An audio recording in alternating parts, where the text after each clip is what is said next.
Don't forget to subscribe and leave a comment on this video saying I subscribed. Let's get into it.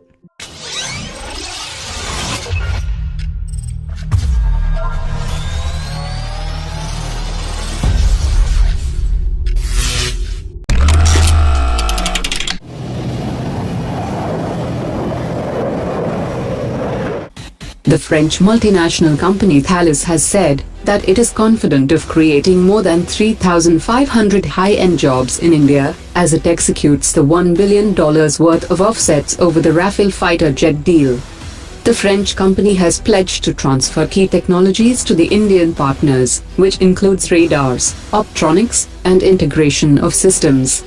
Core technologies for the aircraft, particularly in the radars and the EW domain, will be transferred to Bharat Electronics Limited.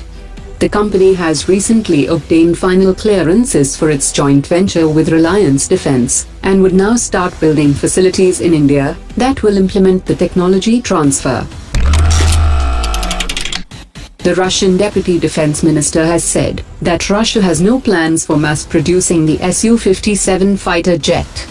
According to experts, the reasons for not pursuing mass production of the aircraft has to do with the country's already overstretched defense budget and the multiple technical difficulties that still need to be overcome. According to latest media reports, the Indian Army has decided to shelve all new raisings for the China-specific Mountain Strike Corps due to financial constraints.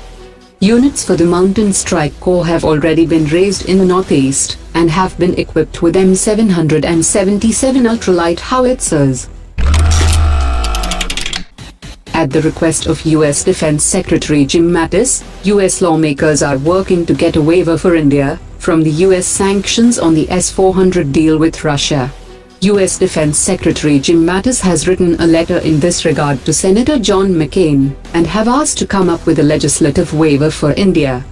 Though the act targets Russia, it is having its unintended consequences on India, which is planning to buy 5 S-400 systems for around $4.5 billion from Russia. The purchase of 12 US-2I aircraft for $1.65 billion is now back on track, and the discussions are expected to be closed before the India-Japan annual summit in September. The two governments are willing to negotiate much lower price for these aircraft through a government-to-government deal, which maintains transparency and also ensures that there are no unnecessary delays. Mahindra Group has already signed a pact with Shinmeiwa Industries of Japan for manufacturing and assembling the amphibious aircraft in India. In 2017, the Indian Air Force's fleet of C-17 Globemaster III aircraft has maintained an impressive serviceability state of 100%, boosting India's capabilities in maintaining excellent operational capability and readiness. Meanwhile, Indian Air Force's IL-76 heavy transport aircraft and IL-78 refueling aircraft had an operational availability of 38% and 49% respectively, and have struggled due to poor availability of spares.